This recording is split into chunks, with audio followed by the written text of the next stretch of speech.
Perseus was a legendary hero from ancient Greek mythology, best known for being the founder of the Perseid dynasty.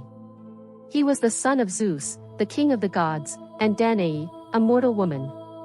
Perseus was also related to Heracles, one of the greatest heroes in Greek myth, as Heracles was descended from Perseus. Perseus became famous for his heroic deeds. He is most known for beheading Medusa, one of the three Gorgons, whose gaze could turn people to stone. He did this to fulfill a quest given by King Polydectes. Later, he saved Andromeda, a princess who was about to be sacrificed to a sea monster named Cetus. Before Heracles, Perseus was considered one of the greatest monster slayers in Greek mythology, alongside heroes like Cadmus and Bellerophon. King Acrisius of Argos had only one child, a daughter named Danaë. Since he wanted a son, Acrisius went to the oracle at Delphi for advice. The oracle told him that his future grandson would one day kill him.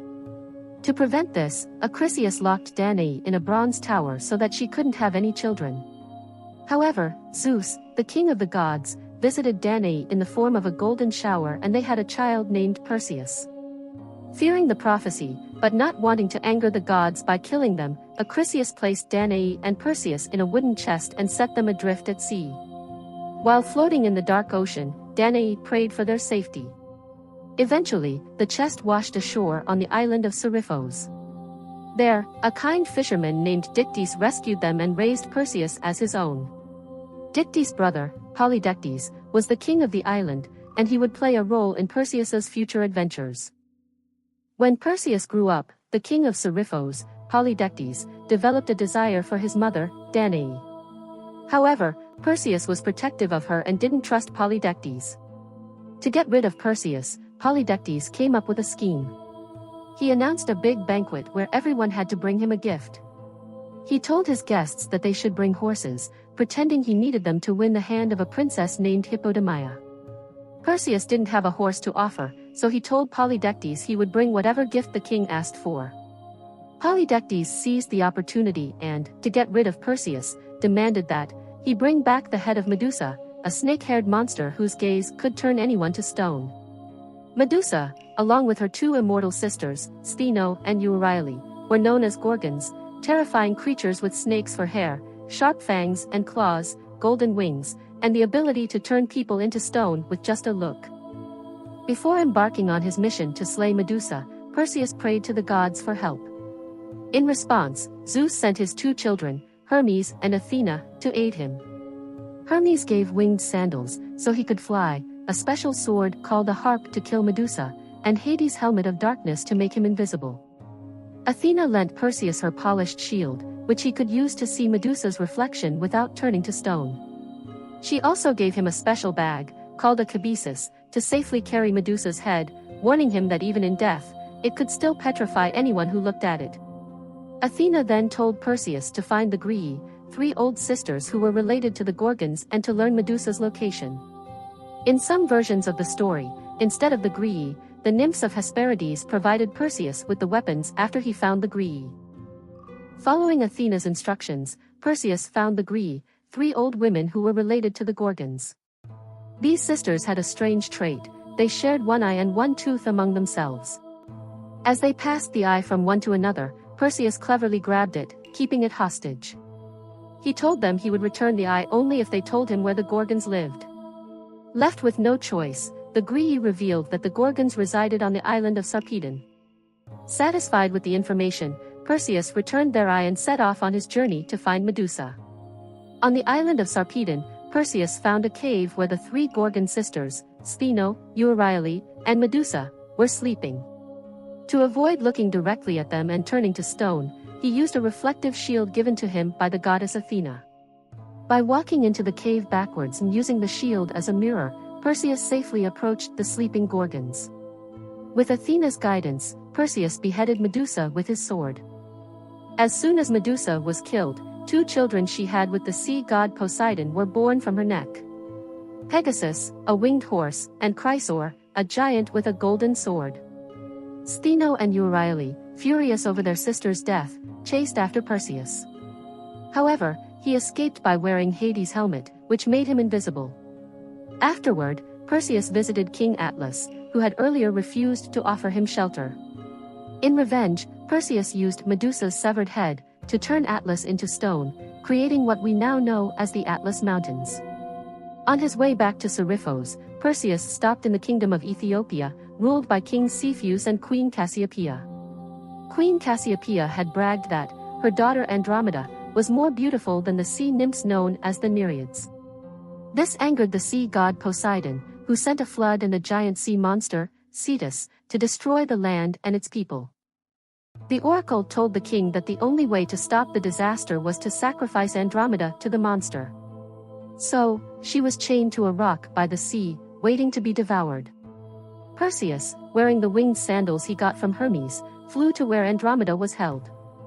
He either used his sword, the harp, to kill the sea monster. In some versions of the story, Perseus used Medusa's head to turn the monster to stone. After saving her, Perseus claimed Andromeda as his wife. Perseus married Andromeda even though she had been previously engaged to a man named Phineus. At their wedding, a fight broke out between Perseus and Phineus over Andromeda.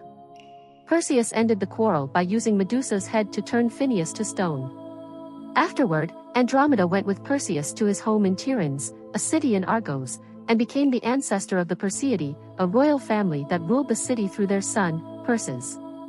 After she died, the goddess Athena placed Andromeda among the stars as a constellation in the northern sky, near Perseus and her mother, Cassiopeia. The story of Perseus and Andromeda has been retold in tragedies by famous playwrights like Sophocles and Euripides, and even later by Pierre Corneille.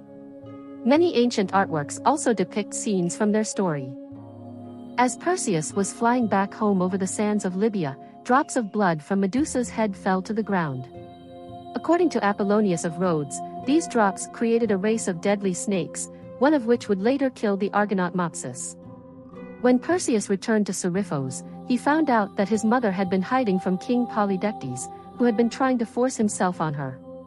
To protect her, Perseus used Medusa's head to turn Polydectes to stone, killing him. Perseus then made Dictys, a kind fisherman who had helped raise him, the new king of Seriphos. After his adventures, Perseus returned the magical items he had borrowed and offered Medusa's head as a gift to Athena. She placed it on her shield, the Aegis, which she had received from Zeus, and it became known as the Gorgonian. The prophecy that Perseus would accidentally kill his grandfather Acrisius was fulfilled in a few different ways depending on the version of the story. In Pausanias' account, Perseus didn't return to Argos.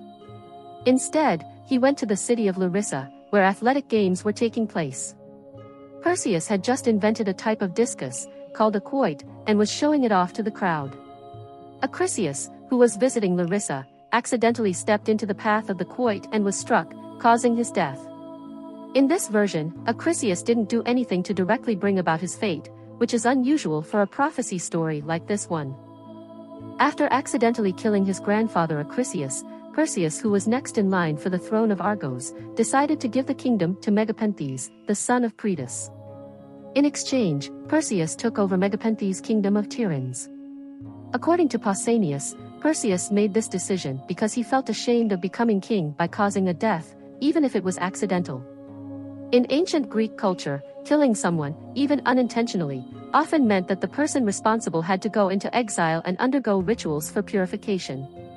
So, this exchange of kingdoms may have been a smart way for Perseus to avoid the burden of ruling Argos under such circumstances, while still maintaining a position of power elsewhere. Perseus and Andromeda had 7 sons: Perses, Alcaeus, Helios, Mestor, Sthenelus, Electrion, and Cinyras, and 2 daughters, Gorgophone and Autochthe. Perses stayed behind in Ethiopia, where he was believed to be the ancestor of the Persian people.